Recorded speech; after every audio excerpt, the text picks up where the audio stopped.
All right, so this is going to be a very interesting lecture today. Today we're going to be focusing on a current events topic as it intersects with DJ culture. So we're going to be talking about DJ Barbara Butch today. And, everybody's talking about the controversy. We're going to talk about the controversy and the paintings and the history and all that stuff. But really, we're going to be focusing on the DJ element that nobody's talking about. So we're going to be talking about, can she DJ? Can she scratch? Can she mix? Is she a fake DJ? As that relates to the controversy.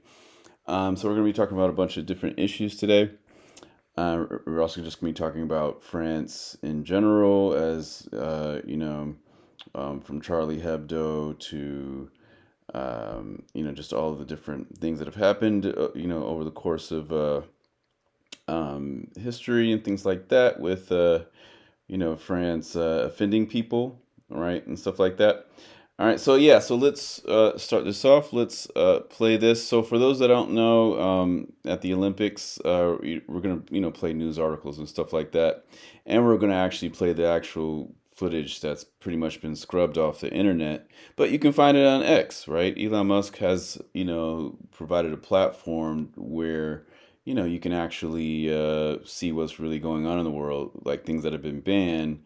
You can still find it there. All right, so we're gonna be, just talking about all the issues and stuff like that. But let's play this to start. Social media once again reacted, with many blasting what they call a fake apology, with commentator Colin Brugg pointing out that the actor who played Jesus labelled the performance the New Gay Testament on her personal Instagram page. And as well as social media backlash, it seems large advertisers are also boycotting the Olympics, with US telecommunications company Ceasefire pulling all of their Olympics advertising in protest. All right, so we got that one down. So let's go to the next one. All right, so people have been saying, actually, you know what? Let's go to the apology first. I just want to go to this apology, because if somebody apologizes for something, that means they kind of admitted it. But because there's a controversy where people are talking about the paintings, and they're saying that the like Dionysus paintings, the Greek paintings, kind of came out first, but that's actually wrong. And I just want to play this. I just want to go to the Wikipedia's first. So, the Feast of the Gods right here, that is circa 1635, 1640. So, anytime you present something as like a motif or anything like that, it can be multi-layered, so obviously, they're referencing this and they're referencing the Last Supper. But it is important to note that the Last Supper actually came out first, because if you look at the Last Supper here, the Last Supper is from 1490, right, which came out before that. And then there's this other one, let's see, where is it? Over here, right? There's this other Feast of the Gods, and that is from 1514, right? So we know. So the Last Supper came out first. Then this Feast of the Gods came out, where everybody's kind of sitting on the ground. Let's click on this. Right. So this one came out second. All right, 1514, and then a little bit later came the one where it's kind of a mix of the table from the Last Supper and the people kind of partying and having a kind of Saturnalia type of orgy type of thing. All right, now so and this isn't the first time that France has been accused of mockery, and I think it's important to kind of flip to Charlie Hebdo. So I'm gonna, I'm trying to go as fast as possible. I usually have super long lectures, and so I'm just gonna, start with the art history stuff. So we just proved that the Last Supper actually came first, because this is 1635. The other one was 1514, and then the actual Last Supper is 1490. All right, so let's close that window. We're gonna close this Wikipedia window. All right, so we already proved that the Last Supper actually came first. Yeah. So and for me, as far as like offending people and things like that, I think that comedy and art can do whatever it wants, but once you start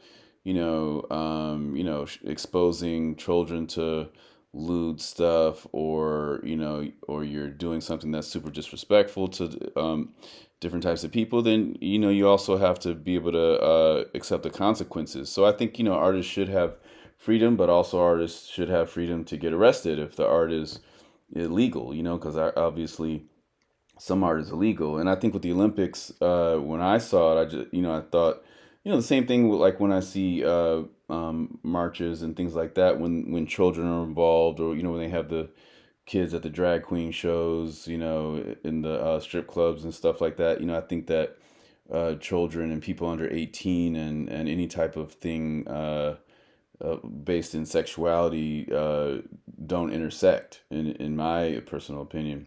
Because I was just at Disneyland in California, and I was in the walking with my kid through the gift shop, and the gift shop had a giant uh, LGBT section or whatever, and I'm just like, this is like for little kids and stuff like that. And obviously, there's teens come through there and stuff like that. But I just think that sexuality and children's content don't mix, and that's kind of and so people, I agree with Elon Musk is criticizing it, even Trump's criticizing, a lot of people, Andrew Tate's criticizing it, and we're gonna go through all that stuff with Andrew Tate and all these different things. But as far as people criticizing it, I agree that it's insensitive, just like with the Charlie Hebdo stuff. And before we go to this apology, I just want to highlight the Charlie Hebdo stuff, because luckily the Christian people are much nicer. I actually grew up in the Christian church. My grandfather, uh, Reverend Willie Wunzo, was the pastor of Metropolitan Baptist Church for over 50 years. So I grew up in the Christian church, and I'm open to all forms of positive spirituality and practice and stuff like that. And I think it is a bad thing to diss people's religions, or diss people's as long as they're being positive. Obviously, if you're like dissing Crowley, or dissing Anton LaVey or something like that, I say it's good to diss Satanists. You know what I'm saying? Just like it's good to diss negative stuff in general. But with this whole like with Charlie Hebdo, I was never on that whole Je suis, Charlie and all that type of stuff, because it's like I feel for the victims. Obviously, I don't think that the victims deserved any of all that stuff. But the thing is, if you're taunting somebody, taunting somebody constantly, and doing stuff like this with Charlie Hebdo, and representing the Prophet Muhammad, if you're dissing people's prophets, you're dissing people's gods, you're dissing people's things like that. I don't think that anybody should be dissing people's religious figures, or God's prophets, things like that. And they have to be open. They have to realize that this is some people take things very seriously, and life is not a game. So that's kind of what kind of what this part of the lecture is about. We're going to get into the turntablist stuff, about we're going to actually review and analyze DJ Barbara Bush's actual DJ sets and stuff like that, because she only has like less than 5, 6, 7 sets online, which is kind of interesting. But so people that don't know about what was happening with Charlie Hebdo, there's a French magazine called Charlie Hebdo that was mocking black people like myself. I'm not even going to show all the things that they've done. I'm just showing the Wikipedia of it. And they're mocking Muslims, mocking the Prophet Muhammad. You know what I'm saying? They're just mocking mocking everyone. And well, actually, no. I'm not gonna say that. They're not mocking everyone. They're specifically mocking minorities. You know what I'm saying? Even though Muslims are a growing majority in Europe, and that's why Brexit and all these things are obviously happening, and it's kind of like a fear of a Muslim EU and things like that. That's kind of an undercurrent with it, with everything that's going on. I do think it's wrong for what they were doing with because they kept pressing it and pressing, and people kept warning them, and then some terrorists came in and massacred everybody.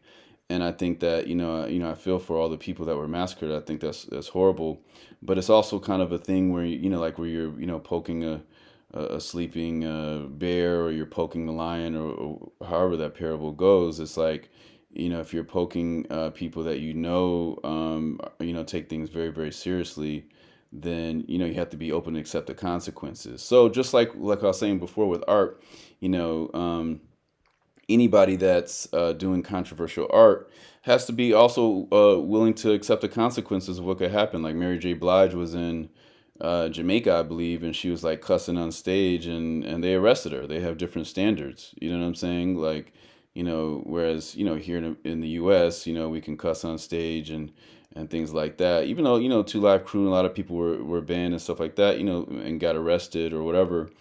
You have to think about every different country's, different laws, and every country has different laws, different standards, and things like that. And you have to recognize that, and have sensitivity towards all cultures. So I think that the French are kind of insensitive uh, towards the world in general. They kind of look at themselves as superior. And I've experienced a lot of racism in France, and also I wanted to note that my biggest fan base is actually in France. I'm gonna close this Hebdo thing, but I want to read this first, because this ties to it. In September 2012, the newspaper published a series of satirical cartoons of the Prophet Muhammad. One cartoon depicted Muhammad as a nude man on all fours with a star covering his you guys can see, I'm not going to say it.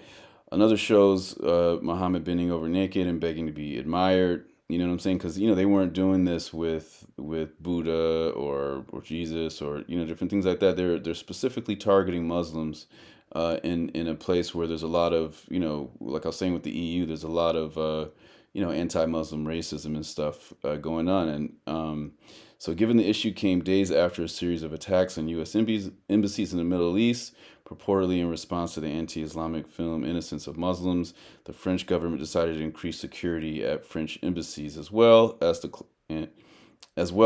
close the French embassies, consulates, cultural centers, and international schools in about 20 Muslim countries. In addition, riot police surrounded the offices of the magazine to protect it against possible attacks. So they already knew that they were crossing the line, so they were heightening security and things like that.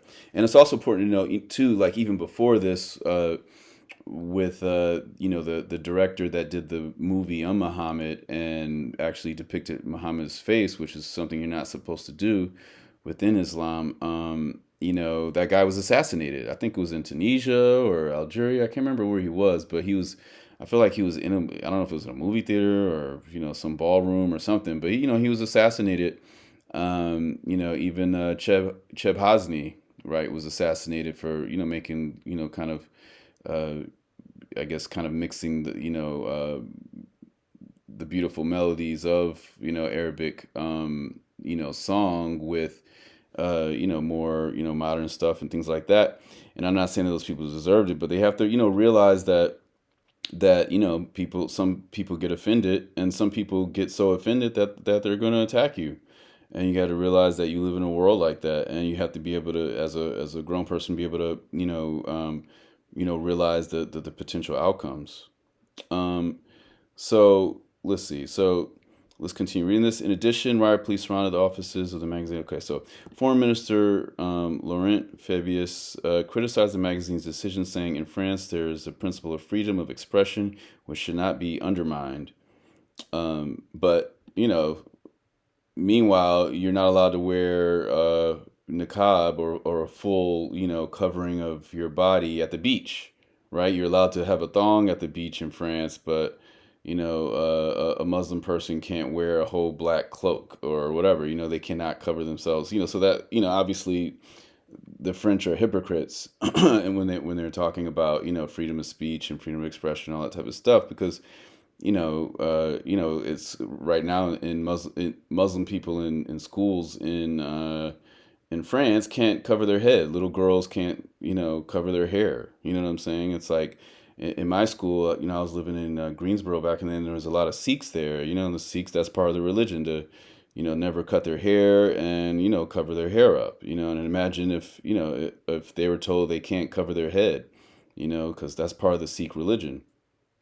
You know what I'm saying? So, I respect all the positive religions out there, and France has a lot of disrespect towards non, Caucasian stuff. There's a lot of white supremacy in France. And we're gonna be talking about this type of stuff today, but we're gonna be talking about how it intersects with Barbara Butch, and we're gonna be showing the actual footage because it's actually pretty much scrubbed off the internet now. It's really hard to find the actual footage, but once again, Elon Musk's Twitter, X, formerly known as Twitter, is the only place where you can really find it. So the U.S. White House said a French magazine published cartoons featuring a figure resembling the Prophet Muhammad, and obviously we have questions about the judgment of publishing something like this. When speaking before the United Nations later in the month, President Obama remarked more broadly that the future must not belong to those who slander the Prophet of Islam, but to be credible, those who condemn the slander must also condemn the hate we see in the images of Jesus Christ that are desecrated, or churches that are destroyed, or the Holocaust that is denied. Um, However, the newspaper's editor defended publications of the cartoons, saying, "We do caricatures of everyone and above all every week, and when we do it with the prophet, it's called provocation."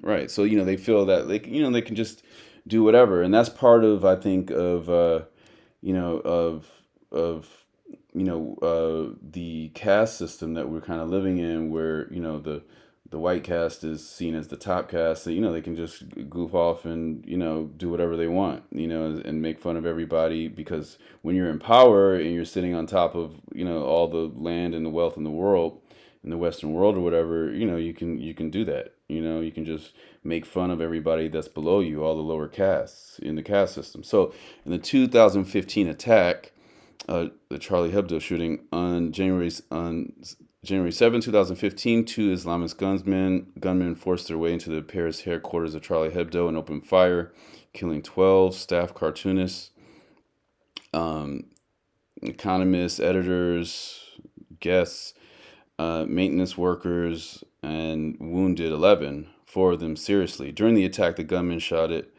Allah Akbar, God is great, in Arabic, and also the Prophet is avenged. President Francois Hollande described it as a terrorist attack of the most extreme barbarity. The two gunmen were identified as Saeed and Sharif Kouchi, French Muslim brothers of Algerian descent. Um, and so yeah, so that's, I just wanted to put that out there for at the beginning of this, because this isn't the first time that France is offending people's religions, and I do believe in, obviously, believe in freedom of speech. We have that here in the U.S. Freedom of speech. That's what I'm doing right now. But it's also, like I was saying before, freedom of speech also comes with responsibility and knowing the consequences of freedom of speech. You know what I'm saying? Because somebody might sock the person in the face. You know what I'm saying? Actually, I was just having a debate about Spotify with my stepdad, and he got really mad and physically attacked me, and he caught a battery charge. You know what I'm saying? So it's like, I expressed my freedom of speech about, I told him, my opinion on Spotify, and he freaked out, and he attacked me. And so it's just like that freedom of speech also comes with that type of understanding of how people could react to that. You know what I'm saying? Obviously, he overreacted, and obviously these people overreacted. But you still have to be aware that there's crazy people in the world, and if there's crazy people in the world, that might attack you for freedom of speech, then it's good to be aware of the parameters and the things that you're saying. You know what I'm saying? But I'm saying, not saying not to say it, but you have to be, take responsibility for it. So that's why I was never with the whole J Sweet thing. I'm with the victims, but you know what I'm saying? I'm not with the mockery of Islam or Christianity or any positive religion.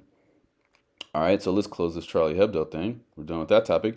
So although I've had, very horrible racist experiences in France, um, my biggest fan base is actually in France, and I've toured the most in France. Like I did the Grey album tour with Danger Mouse and me and Tactile, and shout out to Techie and TTC and Tito and Queasy.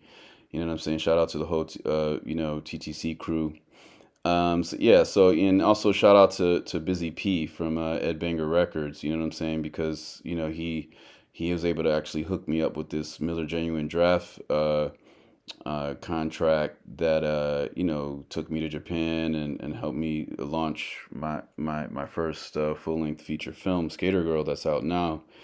So France has always shown me love, but then it's a love hate relationship because it's like I go there tour and I experience extreme racism in France. Because as an American, I'm just used to uh, people like myself, black folks having a voice. You know what I'm saying? But out there, people are subdued, and you could watch the movie Hate and things like that. Everybody's pushed to the suburbs in Paris, and it's a really negative place for black folks in France, in my experience, in Europe in general. We're going to go into that in future lectures, especially Spain. And I noticed the more swarthy countries tend to be be even more racist, in my experience. Um, but so yeah, I just wanted to shout out Busy P because and also shout out to Justice. Those are the homies, and rest in peace to Mehdi. I'm actually gonna, drop some raps over this one and Mehdi instrumental because before he died, I was actually telling Mehdi, about how I was gonna, drop some lyrics on it. But rest in peace to Mehdi. But let me just play this real quick. So greetings, I'm Ann Crunk Tesla. I began traveling internationally by DJing and playing. All right, so I was just showing you that because just showing you that I have good relationships with French people because I'm about to be going in on on this subject or whatever. So let me just close that. I don't need to talk about myself in this. I just wanted to show that Busy P thing, and also this is another thing I wanted to talk about too with regards to France. This book called Crappers. And this is, another example of French desecration of of sanctity. Desecration of our world. Because it's a very disgusting book where these two guys they just they basically rename all the popular rappers and underground rappers names that have to do with fecal content and urine and just really nasty basic stuff. And uh I'm not even gonna like click on this stuff. You guys can research this yourself. It's very sick lewd stuff. And my friends were actually targeted in this. My friends, Anti Pop Consortium. I did the Montreux Jazz Festival with M. Saeed from Anti Pop Consortium. And my homie, High Priest H Prism from Anti Pop. Brought me out to Brazil for my first time to play with Sesc Paulista. Shout out to Mamelo Sound System and all those cats. We got to perform with them. And they were actually targeted in this book. They were called, they renamed them Anti-Poop Consortium, and they had them all constipated. And the book is just all connotating black rappers with poo. And, it's a very, common racist trope to connotate black people like myself, being the color brown with feces and things like that. So the whole book is just, even though they made the cover like this, like it's like there's it's not just all targeted at black people. The actual book you can see is all targeted at black people. It's just the guys that made the book put themselves on the cover, but the whole book is actually a very racist book, and it's very similar to Charlie Hebdo, and that's what I'm talking about. This was a culture of French, mockery of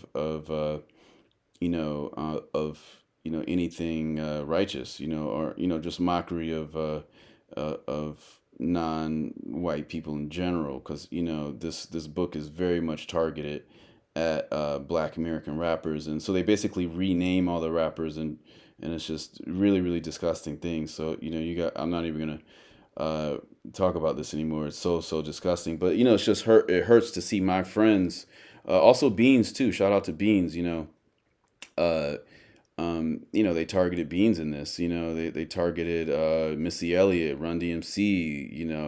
And they just had like Chief Keef. They just had really disgusting things in this book. And France tolerates this type of stuff. And yeah, so let's and obviously it's freedom of speech. You know what I'm saying? Freedom of speech, but uh, these guys have to also be willing to realize that if somebody actually found out who they were that was targeted in this book, they might want to slap the guy if they saw them in person, or they might even want to throw some bows or whatever. You know what I'm saying? But yeah, let me close that. All right, so let's go to the apology first. All right. An intention. Clearly, there was never an intention to show disrespect to any religious group. On the contrary, I think that Thomas Joly really tried to really. I disagree with that. They knew what would happen. I mean, obviously, this is all for press. It's like they know what clout is, and they know, people know what they're doing. You know what I'm saying? It's not like, oh, I had no idea. Obviously, people would be offended by this, and most of the Christian world is offended by this, just like a lot of the Muslim world was offended by Charlie Hebdo. You know what I'm saying? Tend to celebrate community tolerance. That was his word yesterday. And looking at the result of the polls that we shared, we believe that this ambition was achieved. If people have taken any offense, we are of course really, really sorry. Ma volonté n'est pas d'être... Ma volonté est simplement d'être subversif, ni de me moquer, ni de choquer. Ma volonté est... So he said he did not intend to be subversive or shock, but obviously he knew what that was going to do, It's pretty obvious. Simplement de dire que nous sommes ce grand nous, et que hier soir, c'était des idées républicaines, c'était des idées d'inclusion, c'était les idées de... notice he has like a smirk on his face, it's like this kind of French snobbiness, like smirkness, de bienveillance, de générosité, des idées de solidarité, bref, de ce que je crois nous avons follement... I mean, how is it solidarity if it's being divisive, I mean, obviously he knew it was going to be divisive. Besoin. En France, on a le droit de s'aimer comme on veut, avec qui on veut. En France, on a le droit de croire ou de ne pas croire. En France, on a le droit, on a beaucoup de droits, voilà. Et c'était l'idée de faire transparaître ces valeurs-là à travers la cérémonie. So, and back to what I was saying before about, them banning girls covering their heads in school and banning people from covering up at the beach. It's like, what kind of weird world is that where you can wear a thong, but you can't, wear a black cloak at the beach because people are afraid that somebody might have, guns or bombs underneath the, niqab or whatever. It's just like, that doesn't make any sense. So, that's what I was saying is, France has a long history of that, and you just see the kind of the smirk on his face. It's like he's smiling and saying this, and obviously this is all promoting his career, and then yeah, so let's get back to Barbara Butch. All right, so let's close that, and this was that the one painting we already covered, right, the most recent one. Let's close that. Let's see. All right, so let's play a little bit of this.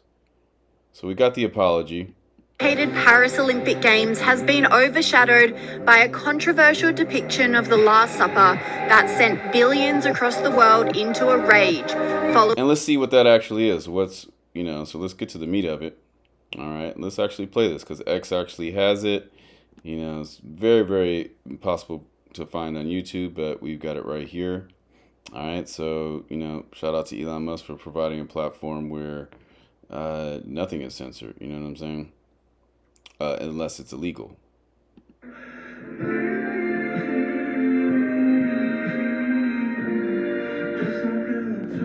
And they should be able to do what they want, you know what I'm saying, as long as it's legal. But when you're grooming children and stuff like that, and having the kids in the parades, it's just to me that's foul. You know what I'm saying? To actually like I was saying with Disneyland, it's like, why do they need that section at Disneyland? It's like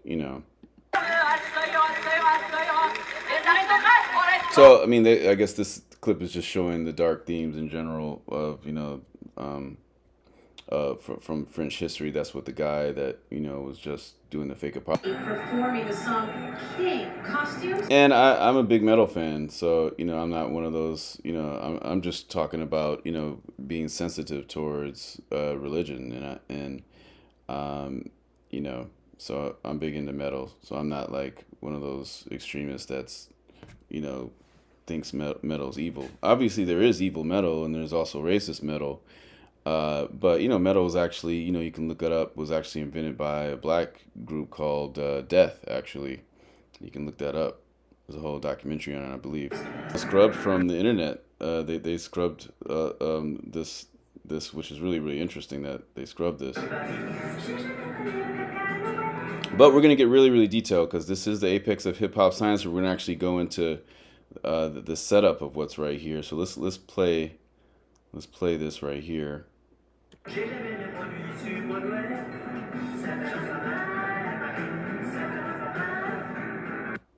All right, so let's close that. So that's what the controversy was over this of them doing the Last Supper. They got the long table and she's like Jesus in the middle, and all these people here are because I think that remember there's that one picture where the guy some of his like nads were hanging out of his like some panties or something like that. It's just stuff like that. Kids shouldn't be seeing that type of stuff.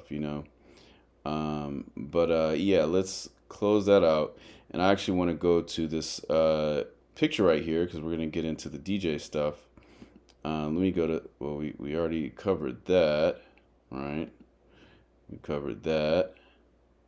All right, so this was the proof that she says, so this woman, DJ Barbara Butch, she posted this. She said, oh yes, the New Gay Testament, Barbara Butch, yada yada, and she posted that on Instagram, and then she deleted it. She deleted it from Instagram, and then people started giving her death threats. People started sending her hate mail, and actually I don't condone any type of violence or threats or anything like that. I'm a pacifist.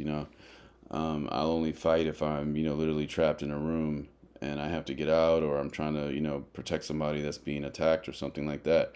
But in any other case, I'm either going to try to flee or just call the police and flee or whatever. Like I was saying, I was just attacked on last month, and I fled and called 911. But yeah, so so let's go into actual Barbara Butch's what happened. So she posted that, she took that down, and then boom, let's read these press releases. I'll read the English version. So, statement from Audrey Salati, Barbara Butch's attorney. Since the opening ceremony of the Paris 2024 Olympic Games, artist, DJ, and activist Barbara Butch has been the target of an extremely violent campaign of cyber harassment and defamation. So the title of this this lecture is actually going to be something along the lines of, can the world's most hated DJ scratch and mix? Right? And we're going to go into that and see if she can actually scratch or mix. Because right now she's the world's most hated DJ. You know what I'm saying? Like, people, there's a lot of DJs people hate and stuff like that. Fake DJs and things like that. But, she's literally the world's most hated DJ right now. And I'm sure this will probably propel her career. So she has been threatened with death torture, RAPE, and has also been the target of numerous anti-Semitic, homophobic, sexist, and grossophobic insults. Barbara Butch condemns the vile hatred directed at her, what she represents, and what she stands for.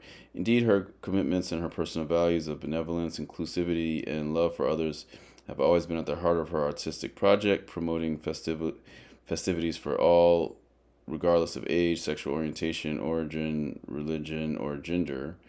We're gonna look at some of her parties because I didn't see any a lot of diversity at her parties as far as like skin color. And because we're gonna actually look at, she only has like a couple parties like online, like I was saying.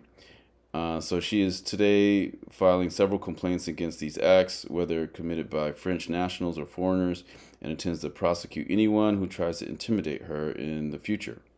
All right. And yeah, so that one tweet was deleted that we just went over. So let's go back there.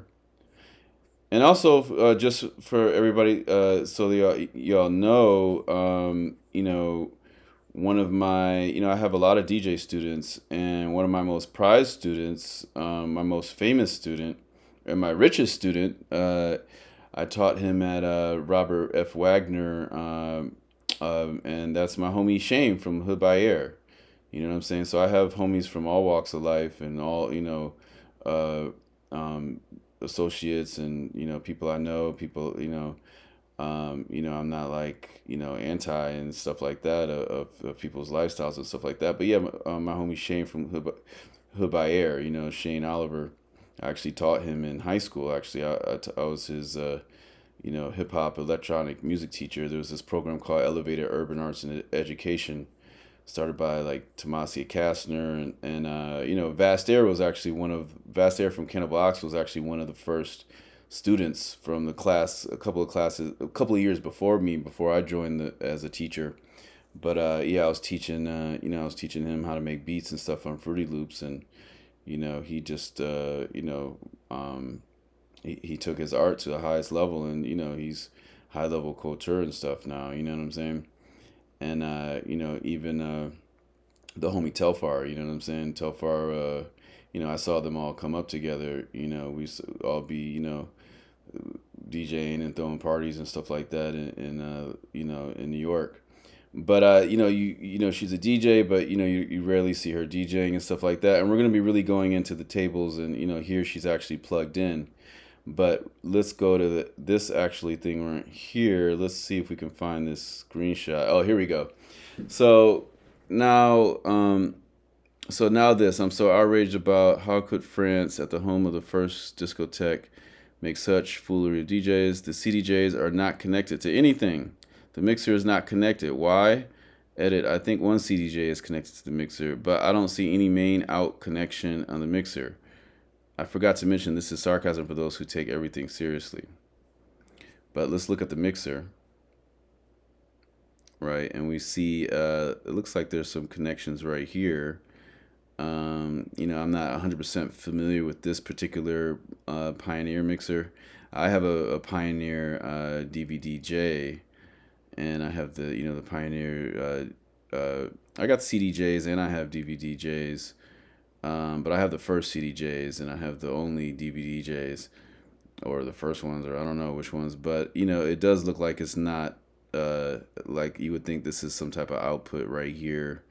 These are different outputs right here. These are all whether they're like lines and phonos or whatever right here. I definitely don't see this plugged in. It doesn't look like it's plugged in like that. It looks like the power right there, so it's actually on. But it seems like those are some 1/4-inch outputs right there. But yeah, it does look like he's right where he's saying that he doesn't see where it's actually there's no actual output. So obviously this is just for show. But so let's close that. We're done with that. Let's close that. Yeah. So let's see.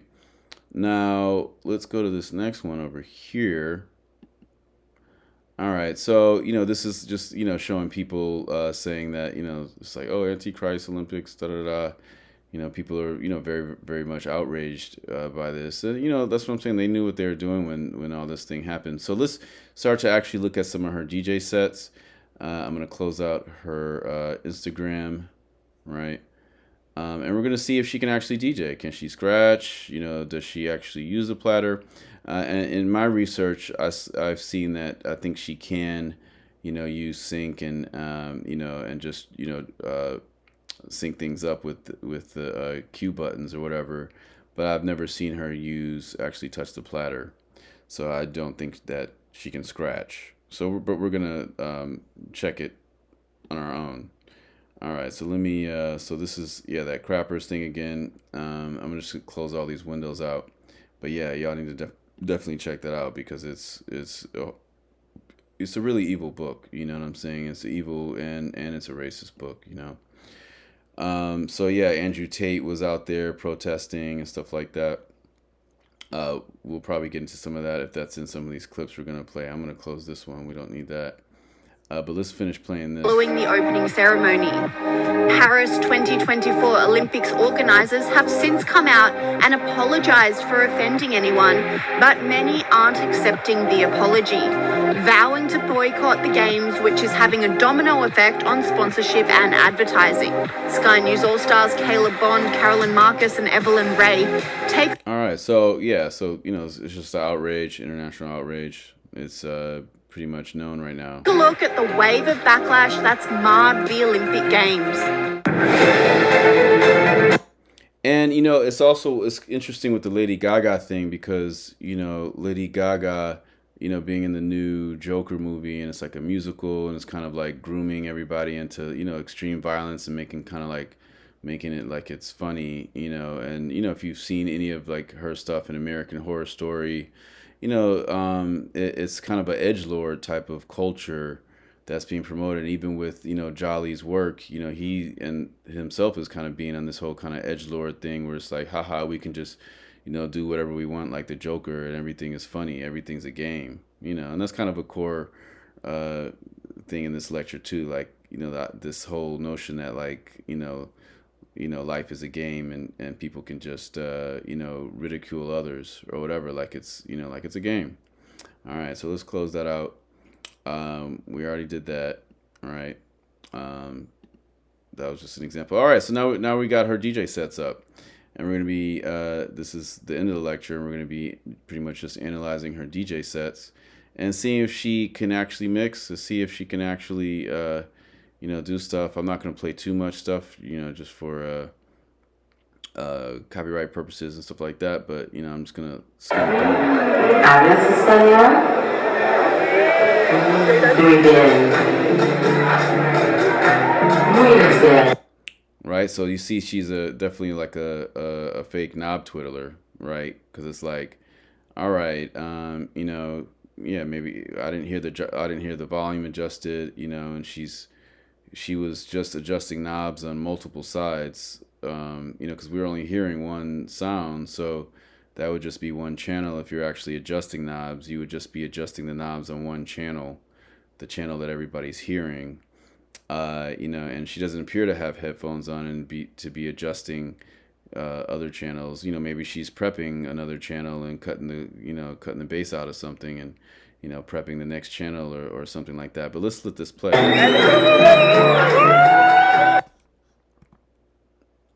I'm just gonna kind of skim through this to see if she's actually, we see. Let's just kind of go through this. All right, there we go. We see her touching something.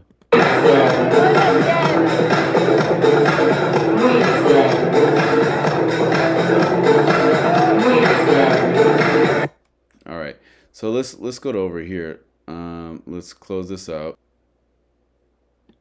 All right, so we're about to close this out. All right, so I think this is the one. I think I found one where I think I had it lined up. All right, let's see. Let's play this one.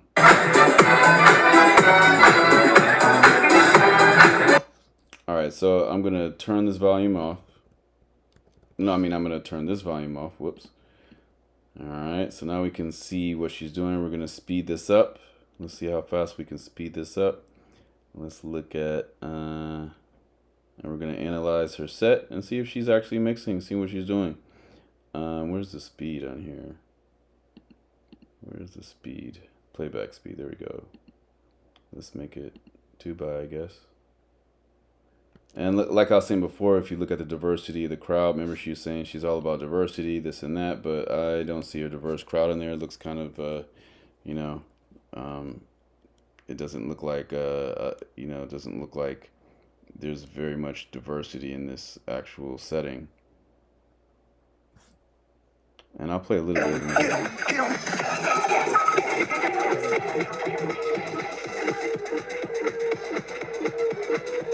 Alright, so we see nothing really happening.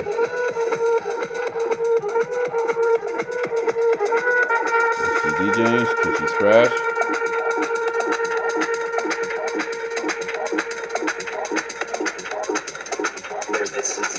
Alright. What's she doing here? Let's see what she's about to do. Is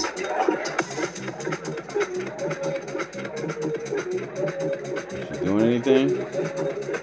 Looks like she's scrolling through stuff.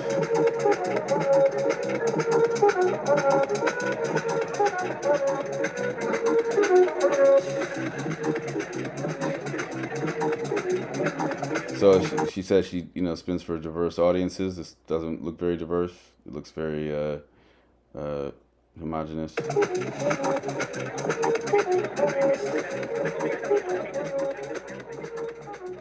Very elitist. Okay, so we saw that. We saw that one. We didn't really see any mixing, right? We just saw that one clip.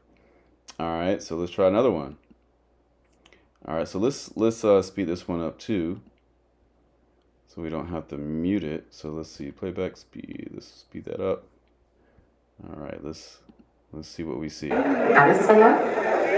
Begin.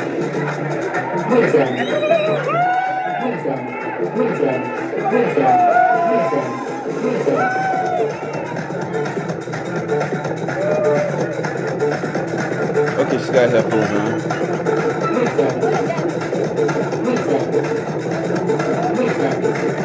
So she doesn't touch the platters. Alright, wait for the next song to come in.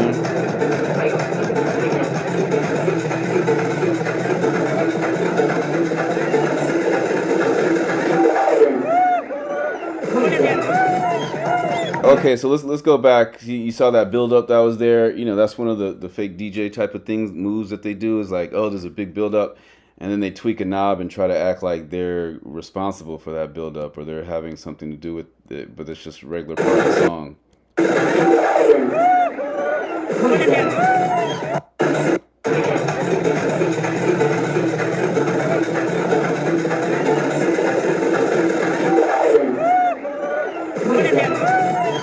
Like, was that cutoff that she just tweaked? Because there's cutoff in the song, or, you know, did she just cut off the bass or the mid or something? Maybe she did.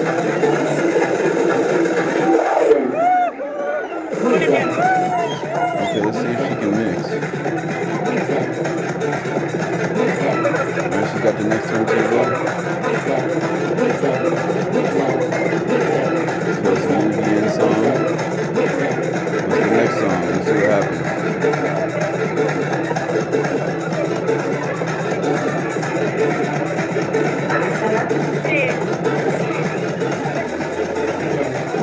Okay, so y'all saw her using the cue.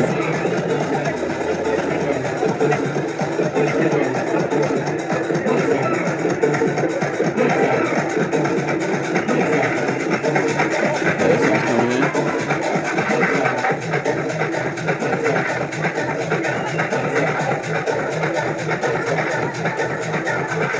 Okay, she can mix. She brought something in. New songs coming in.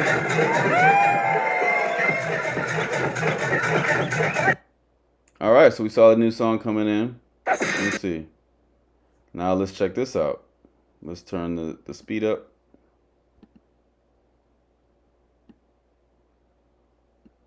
All right, let's see what happens.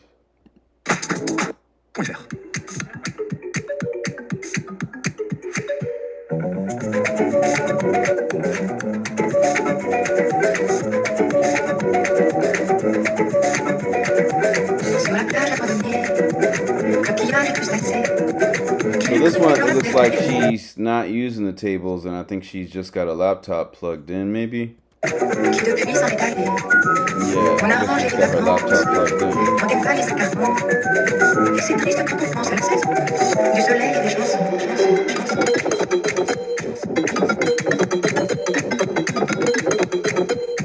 But it's also important to note, I think in one of those videos we were just watching, she might have been tweaking something and the other faders were down. That's a telltale sign too when you see the faders down, the up faders down, and the sound's not on, and they're tweaking stuff over here. They're tweaking those exact channels. They're just fake tweaking. So it seems like she's a fake tweaker.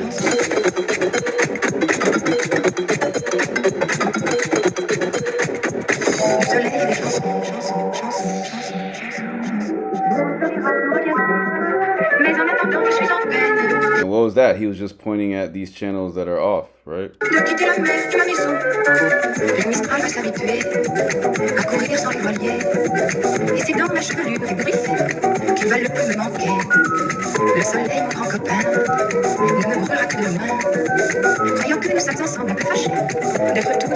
Alright, so wait, let's go back to that. Okay, so she's touching something over here. She's only got that one channel on in the laptop. And she's, tweaking stuff over here. I don't know this mixer very well, but I'm assuming that all these channels are lined up. And, you would think that, if you're tweaking something over here, maybe she's just listening to it in her headphones. But if it's only one thing, then she's not listening to this, or she's not listening to this in the headphones. Maybe she's got her laptop set up so she's listening to two tracks. But it seems more like fake tweaking to me.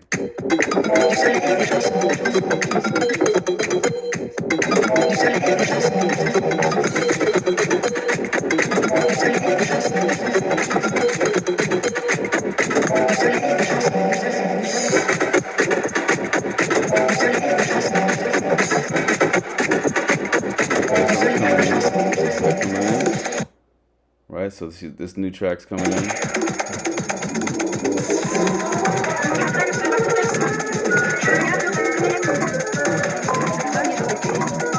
So if this is coming from her laptop, then she would have to be having, two tracks coming out of the laptop, because she just, turned that one up and she turned that one up, unless she just has it panned, and this is left and right, but I doubt that these are panned. So, she would have to have some type of splitter. It couldn't just be a regular, two RCAs to two male RCAs to a male, 1/8" jack, a headphone jack.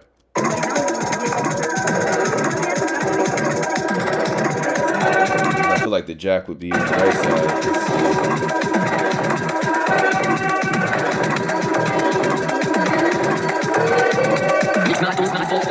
But yeah, maybe she's got an audio card. She might have an audio card set up, and the audio card, she's got two outputs on there, and she's got them set up to that. But she was tweaking stuff over here, but maybe these are like masters or something.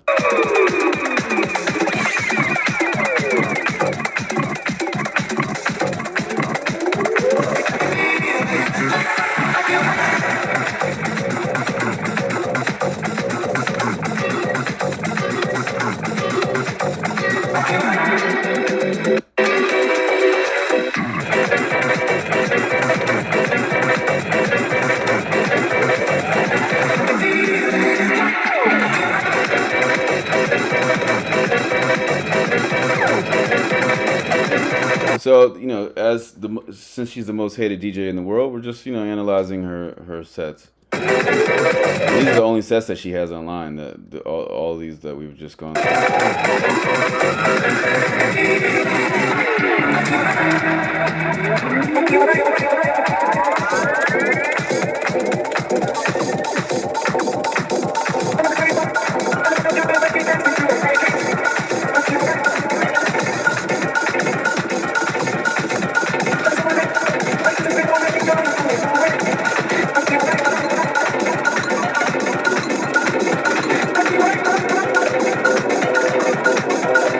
before we finish this one, let's go to this other one. Because I feel like I remember this one being, yeah, this is the one. All right, and I think that's all of her sets pretty much. Let's play this. Let's run it back though. Let's get this from the beginning. Put it back.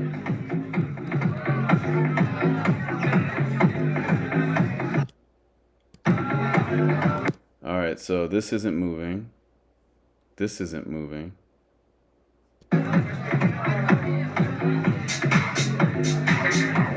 Now I don't have these CDJs, you know what I'm saying? I have the original ones that first came out like 2002 or something like that, 2003.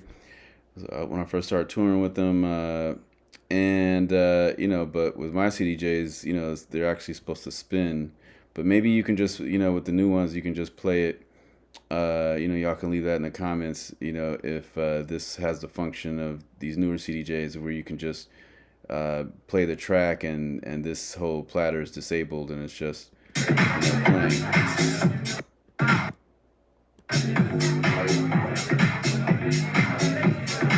But I'm also looking at, let's see, so we got audio coming through. So there's audio coming through the master, there's audio coming through this channel right here on the right. So yeah, there's audio coming through this channel on the right. Oh no, I see both of them. There's audio coming through both of those channels.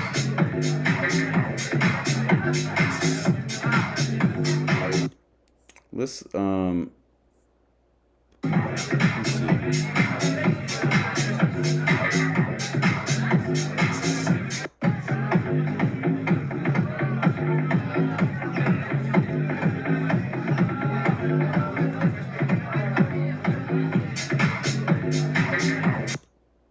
Okay, yeah, she's fake tweaking. Because, you know, she had the mid turned down and then she turned it on right when the hi-hat started coming in, and you know, to people that don't know, it seems like, you know, she's making the hi-hats come on or something like that. You know, it's like she knows there's changes in the song, but she's just kind of you know, because I feel like I'm not hearing these like bass mid and treble changes. Like I'm just assuming this is the bass and this is the mid and this is the treble. I'm not hearing the difference. Like it sounds like the song is just playing. And notice her hands are very shaky too. You know, I mean, sometimes people can be nervous, you know, obviously, but but once again, she does have her laptop there, and maybe just her laptop is just playing through it, and she's just, you know, because I would think that even though, you know, because on my CDJs, this thing has to spin for it to actually be playing. And also, it's important to note this volume is turned off right here. She doesn't have headphones on. Yeah, the headphones there and the other headphones there. So this volume, this up fader is off. I guess it's still coming through a channel, but you know, maybe it's some bypass or something weird, some auxiliary or something. But it seems like this is off, and she's tweaking this whole channel that's off. So it seems like she's, you know, fake tweaking. Right? It seems like fake tweaking, I would say.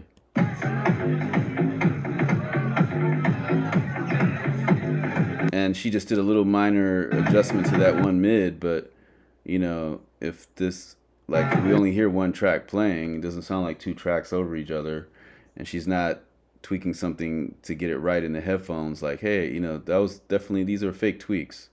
She's fake tweaking, right?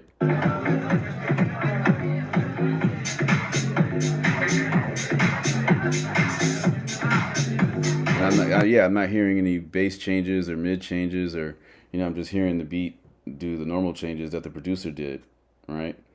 All right, so let's close out that one, and we'll finish off on this one, on some chip tunes.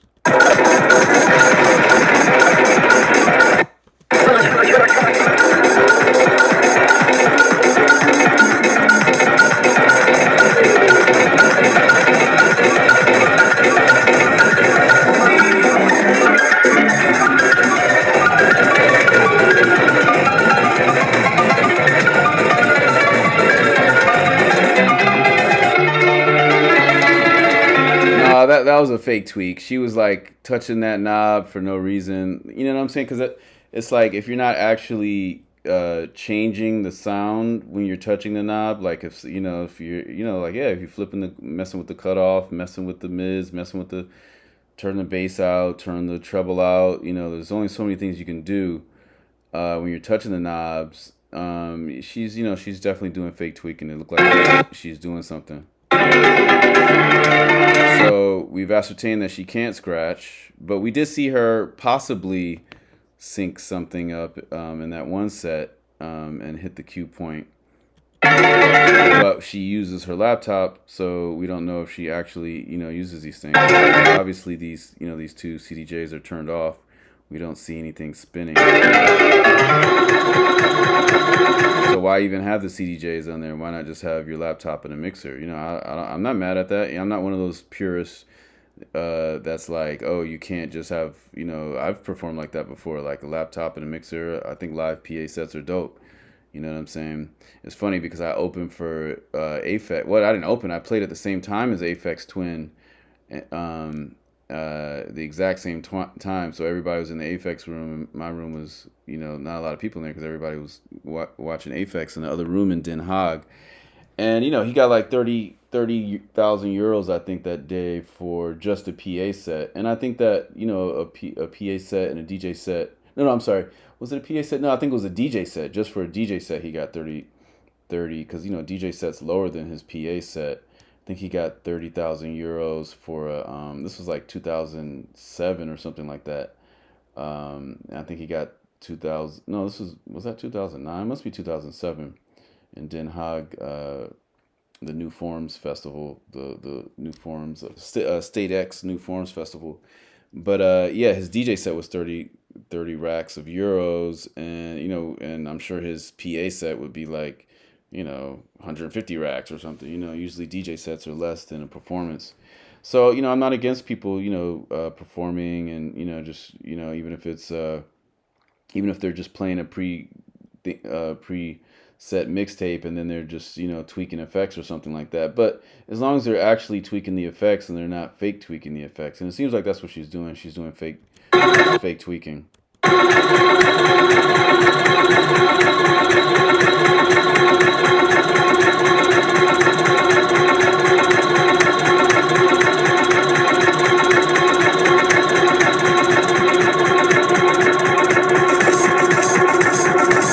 All right, so let me go back to that.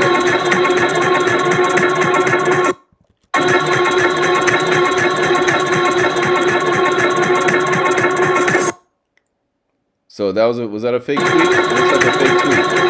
So the beat's playing and she touches this up fader, but it seems like she didn't do anything. Yeah, that was a fake. Yeah, she was trying to, So I guess that's what the people when fake DJs do this stuff, they just feel, they know that a change is coming. The producer is about to, cut some element out or add some element in the song. So they, do a fake little knob move. And now you saw her tweaking the knobs up there, but these tracks are turned off, right? Aren't these all off? All these tracks are turned off. Unless this has, like a hamster switch in all these, but I doubt it. I doubt these things, it has a hamster switch in each track.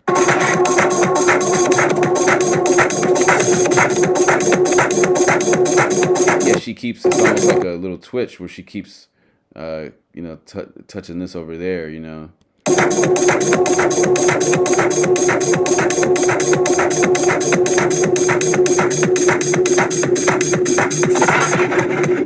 Oh yeah, y'all saw that? See, y'all saw that. She was touching it, and then she's totally faking. So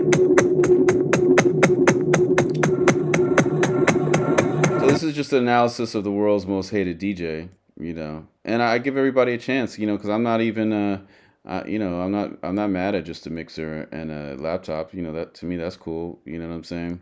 To me, I've seen I saw MF Doom, one of my favorite rappers. I saw him perform with the he had like a remote control up his sleeve. He didn't have a DJ. He had a remote control up his sleeve, and I thought that was dope. I thought it was innovative. He could just flip the next track, and he had the remote control in his sleeve. I thought that was cool. But the thing is, he's actually pushing the buttons to flip it to the next track. He's not like faking like he's using the remote or something like that. To me, the problem is when you're faking it and you're faking the funk. Because to me, you could have any equipment as long as you're not, faking stuff. Vous écoutez le DJ set de Barbara Butch. C'est le Mix Marathon sur Fun Radio. You see how she just turned it up and down, but we didn't hear anything turn on and off. That was fake.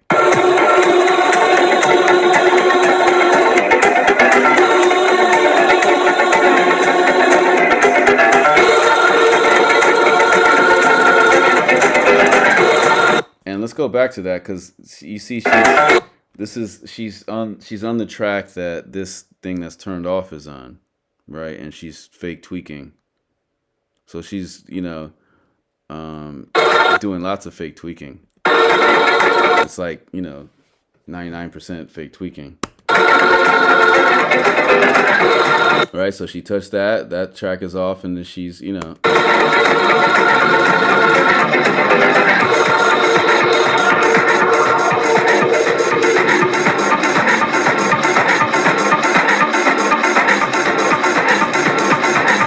and that Aphex show where he got the 30,000 euros, I was playing at the exact same time as him. I think it was midnight. We both got on at midnight. It was funny because we were both backstage and he went on one stage and then I went on the other stage. You know what I'm saying? And I think I got like maybe $500 and that night, or 500 euros that night, and 3 plane tickets.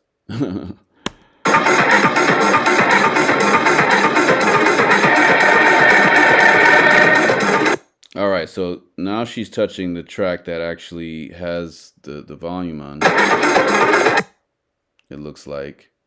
But I don't hear any bass drops out. It seems like she never turned anything. She's just touching the top of it, right? We didn't hear like a discernible bass drop out because it seems like she's touching the bass.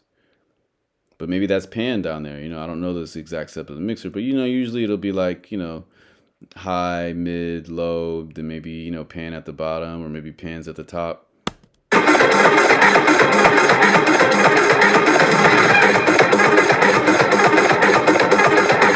Okay, so now she's turned this other track on, and she just turned the bass out. So maybe she's actually doing something.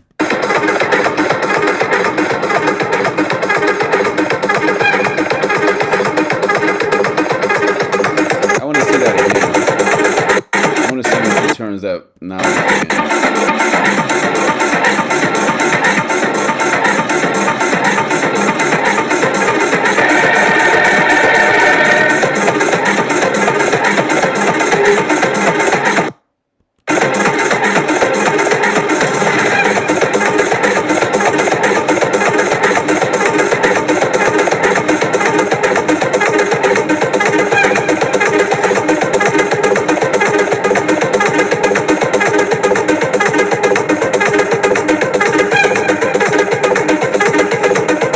Y'all gotta admit, this is entertaining.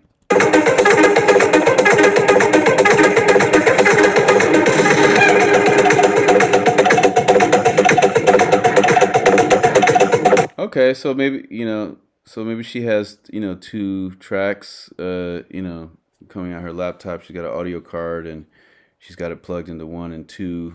I'm gonna just go back and see when she turns track 1 off again, because she's got track 2 there, track 1. So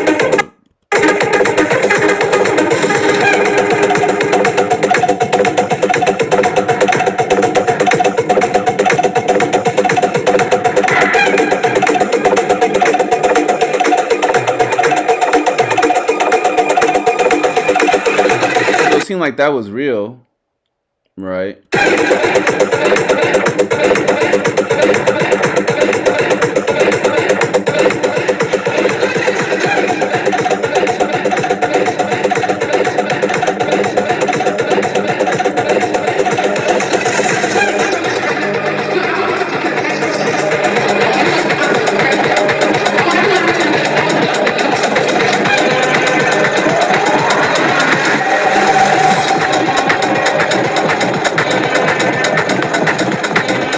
So it seems like it's a pre-mix set, and she's able to play the two lines of the premix set, maybe, or something like that. But I'm not seeing her do anything in the laptop.